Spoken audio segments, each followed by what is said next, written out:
I'm gonna tell you something crazy. There's a forgotten Seth Rogen movie that's basically a 90-minute episode of It's Always Sunny in Philadelphia. I can't believe I'm saying this, but it's actually not a ripoff of Paul Blart Mall Cop. It's a pitch black satire that went into production at exactly the same time, and they even shared friends amongst the production. It's disturbing, it's hilarious, it's deeply uncomfortable, and it knows that. This is basically righteous gemstones for mall cops. What's your favorite Seth Rogen movie? What's your favorite edgy comedy that probably shouldn't or couldn't get made again today? Day 48 of 365, today's movie, Observe and Report. Observe and Report is directed by Jody Hill and stars Seth Rogen and Anna Faris. Cease the accusations that this is a Paul Blart ripoff. They went into production at the same time, like I said, and they actually talked to each other to make sure costuming didn't overlap. That's how aware they were that each production was in production. While it definitely reeks of 2009 edgelord comedy a la YouTube, Shane Dawson, all that kind of shit, I honestly believe this is the better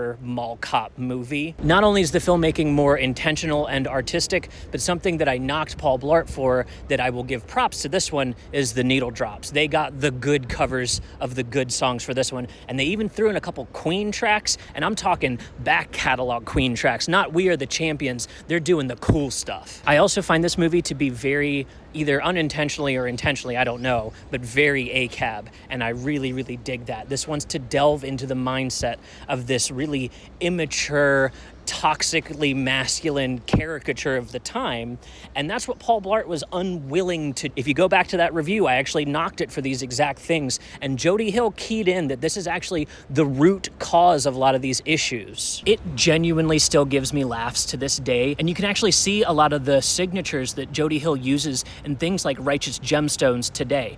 I'm a huge Righteous Gemstones fan, by the way. I will ride or die that show. I think every single episode is absolutely gut-bustingly hilarious, but as I said in the last video, I came out of a cult, so it's kind of preaching straight to me. As a sheltered late teen, this movie was actually shocking for me to watch in theaters with my older brother. I was not ready for the kind of adult material that was going to be in this movie. The drug use scene legitimately made me uncomfortable as a kid. As an adult, I'm a little more sensitive to the R and F slurs that they throw around in this movie. That's a sign of the times. I guess I'll chalk it up that way.